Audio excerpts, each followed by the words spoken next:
పరువు గురించి మాట్లాడుకుందాం. దానికంటే ముందు నిన్నటికి వాళ్ళ మొదటి రోజు. నిన్న ప్రతిరోజు లాంటి నిన్న కాదు.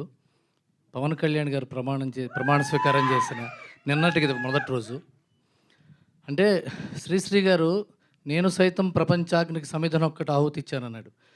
ఈయన నేను సైతం ఆంధ్ర రాష్ట్రపు అంధకారాన్ని పారదోలడానికి ఒక ప్రమిదనే నిలబడ్డానంటూ వచ్చాడు ఈయన. ఆధునిక మహాభారతం పుస్తకాన్ని స్ఫూర్తిగా తీసుకుని ఆధునిక ఆంధ్ర రాష్ట్ర నిర్మాణానికి ఆయన డిప్యూటీ సీఎం అయ్యారు.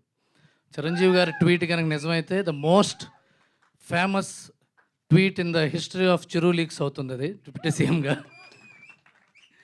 And congratulations sir. And we all are going to work along with you. Media ముఖంగా మీకు చెప్తున్నాను thank you. And congratulations Paruvu team. Honour killing మీద చాలా కథలు, షార్ట్ ఫిలిమ్స్, సినిమాలు చాలా వచ్చినాయి. కానీ ఇంకా రావాలి. సంవత్సరానికి ఒకటి రావాలి, 6 నెలలకు ఒకటి రావాలి. ఎందుకంటే మనం ఈ మీడియా హడావిడిలో, సోషల్ మీడియా హడావిడిలో లైఫ్ ముందుకెళ్ళిపోతూ ఈ సంపాదనలో పడి ఫేమ్ కోసం వెళ్ళిపోయి ఈ ఆనర్ కిల్లింగ్ని పట్టించుకోం.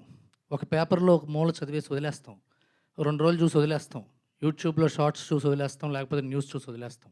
మనందరినీ కదపడానికి, మార్చడానికి, మనందరినీ ఇంత ఇంత ఇంకా వీక్ సొసైటీలో మనం ఉన్నామా అని తెలియడం కోసం ఈ ఆనర్ కిల్లింగ్ మీద కథలు రావాలి. సిద్ధార్థ్ అండ్ రాజశేఖర్, మీరు ఇంత చదువుకున్నా, ఇంత యంగ్గా ఉన్నా ఇలాంటి ఆనర్ కిల్లింగ్ మీద మీరు కథ రాశారంటే I really want to appreciate you on this. I really want to appreciate you. And episode చూస్తున్నప్పుడు విప్లవ్ ఎడిటింగ్ కానీ, శ్రవణ్ భరద్వాజ్ అండ్ విద్యాసాగర్ కెమెరా 3 ఎంత సింక్రనైజ్ అయి ఉన్నాయంటే సబ్జెక్టు అలాగే ఆర్టిస్టులు పర్ఫార్మెన్స్ లేకపోతే వాళ్ళు కూడా ఏం చేయలేరు. అండ్ పర్ఫార్మెన్స్ వైజ్ నివేత సడన్గా నాకు కౌన్లో ఊర్మిళ మటోన్కర్ క్యారెక్టర్ గుర్తుకొచ్చింది మీరు చేస్తుంటే. ఈ అమ్మాయి నెగిటివ్ షేడా, పాజిటివా, గ్రే షేడా, ఎందుకు ప్రేమించి పెళ్లి చేసుకున్నాడు ఈ అమ్మాయిని, చావగొట్టేస్తుంది మొదటి రోజే అనిపించింది.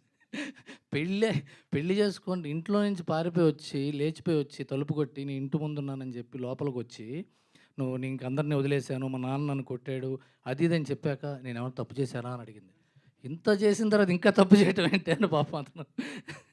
అండ్ ఆఫ్టర్ దట్ కారులో కూడా అతన్ని డ్రైవ్ చేసి తప్పు చేసేదాకా తీసుకెళ్ళిందంటే దాంట్లో అంతర్లీనంగా రైటరు ఒక అప్పర్ క్యాస్ట్ ఉమెన్, ఒక లోవర్ క్యాస్ట్ మగాన్ని డామినేట్ చేసే టోన్ని తెలియకుండా తీసుకొచ్చారు. అది it's a very great finish that has return. It's beautiful finish. అది చాలా జాగ్రత్తగా రాశారు. అది డామినెంట్ నీతోనే నేను కడుపు చేయించుకునేది అనే మాట ఎంత ట్రిగ్గర్ చేస్తుందో ఒక మగాడిని అన్నది. అది చాలా ఒక 3-4 పిల్లలు, ఒక 7-8 మంది బ్రేకప్లు అయిపోయిన తర్వాత రాసి ఉంటాడేమో అని ఇప్పుడే నివేద తను అడిగితే ఇంకా అతను అట్లాంటి మనిషి కాదని చెప్పారు. చూడంగానే అర్థమైంది.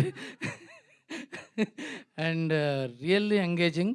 నాగబాబు గారి కటౌట్ దగ్గర షాట్ ఆగింది కదా, అక్కడ దాకా నేను చాలా థ్రిల్లింగ్గా ఫీల్ అయ్యాను. ఆ తర్వాత ఇదేనేమో క్లిఫ్ హ్యాంగర్ అనుకుంటే ఆ తర్వాత వచ్చిన సీను ఇంకాస్త టెన్షన్గా ఉంది. అంటే వీళ్ళు పారిపోవడమే కదా, లేకపోతే ఆనర్ కిల్లింగ్ కదా, వీళ్ళని చంపడానికి ఇంకా వీళ్ళు వెనకాల ఎవరైనా పడుతున్నారా, ప్రతి క్వశ్చన్, ఇన్ని క్వశ్చన్స్తో ఒక క్లిఫ్ హ్యాంగర్ రావటం చాలా చాలా రైటింగ్ ఫినిష్ ఉండాలి.